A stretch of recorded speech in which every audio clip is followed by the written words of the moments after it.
people say what they want about Meghan Markle, but she does use her privilege and her fame for good causes. And absolutely, if we're going to set things right, then men have to be joining the fight and be more vocal about it. 100%, 100%.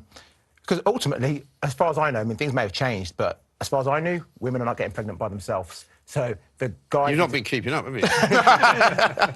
So guys need to step in and be supporting, and we all have to help. Otherwise, there's going to be no change. Well, I mean, I'm not sure. I mean, it's one of the things that she's teasing out there is a more recent social justice idea, essentially, that silence is violence. I'm not sure. I think that people should choose their own way and timing in terms of how they speak about this issue. The other issue is that it's quite nuanced. You know, it's a very serious thing. And one of the problems with a wedge issue like that is that you have to be sort of essentially positive about abortion. As much as I completely respect the legal right to it in all the different situations where it's appropriate, it's a difficult thing to be positive about. And, you know, where recently men have often been encouraged to sort of shut up and listen and stay out of certain areas, it's a hard call, I think, for a lot of blokes to know exactly what to say and when to say it. I like Piers Morgan's tweet when he said, isn't it funny how everybody's rediscovered the word woman?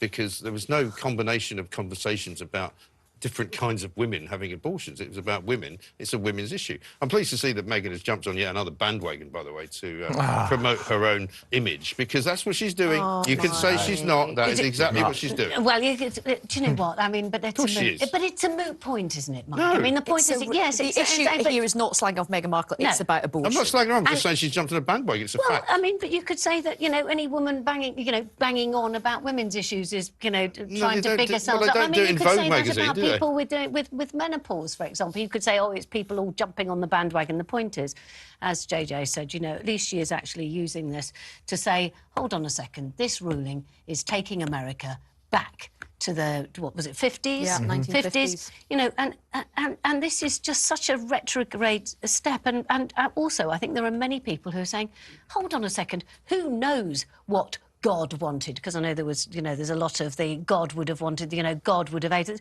Well, hold on a second.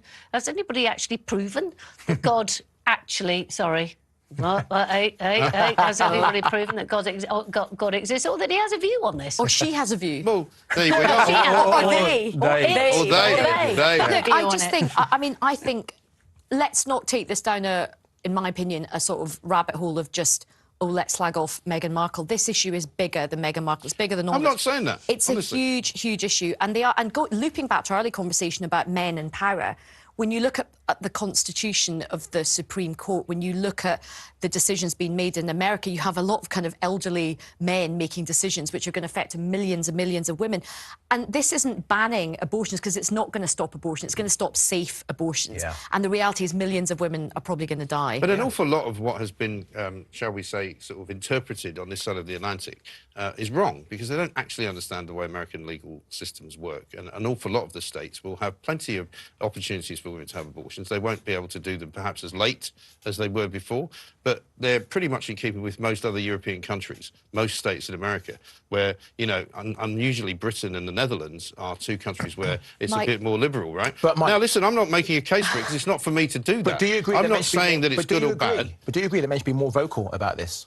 Well, I think men are quite vocal about it. I mean, Joe Biden has a problem being vocal about it because he's a Catholic and he's quite a strong Catholic. And so in his religion, he thinks, you know, abortion is wrong. Be more vocal. There seems to be a presumption that all men agree with her as well, and that's the point. Is that for a lot of people, there will be a lot of people like me that agree with the right to abortion, but there'll be others who are unsure, and there'll be people that are vehemently against it. She seems to presume that all men are on the same side of the argument as her. I mean, I think that's a fair point, but there's a lot of men in power making decisions about women's bodies, and it would be quite good if they could speak up. It would be good if they didn't in the end, wouldn't it?